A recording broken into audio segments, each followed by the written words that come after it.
So before we close out, I wanted to briefly just to talk about your Twitter text library and what exactly it does. Well, Twitter text library is my rewrite of existing Objective-C official Twitter text library.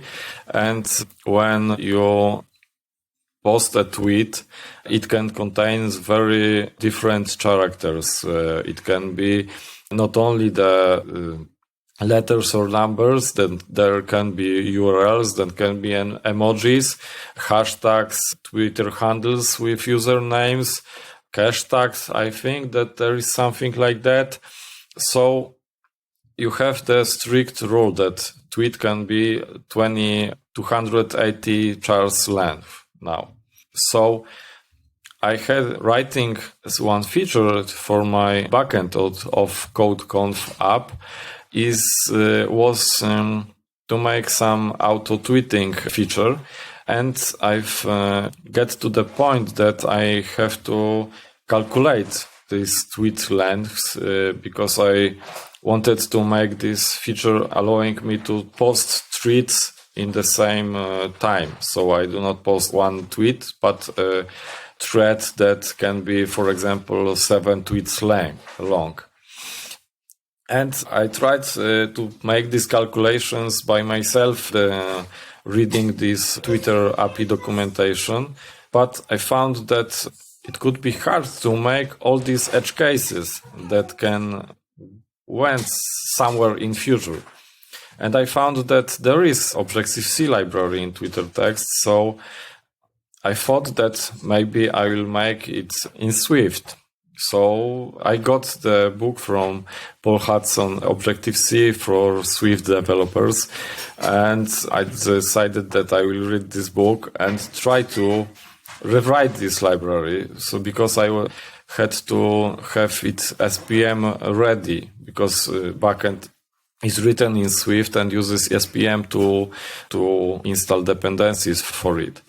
So I started to rewrite line by line to keep the logic intact, and at some point I got stuck with hardest part of this Objective-C code, and I tweeted a lot about this idea, which was for me something I think insane at that point 2 months ago, that having 1.5 years of experience as a Swift developer, I started to try to understand Objective-C code, which I didn't even know how it looks before that idea of rewriting this Twitter library.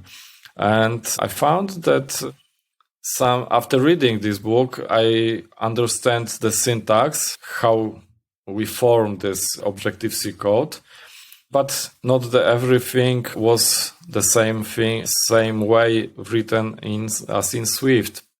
And I got stuck in many points, but one guy from Twitter wrote me on direct and asked if I need some help. And Rizwan helped me very much with this library and with the hardest part of it to make it work. And for now, it passes 99.9% of test suite from Objective-C code.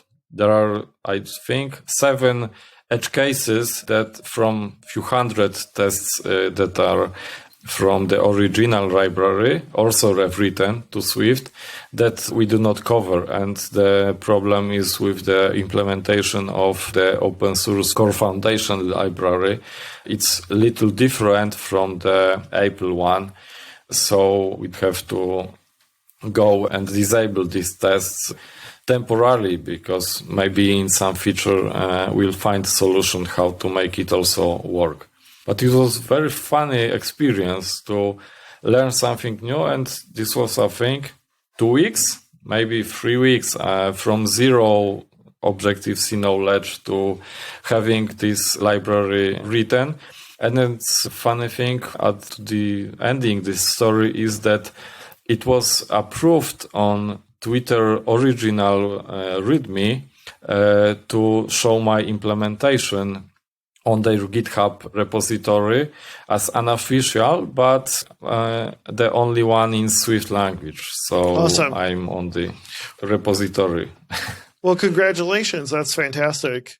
Yeah, I was very happy with how it ends because I didn't even thought about such thing to be seen by Twitter devs on this.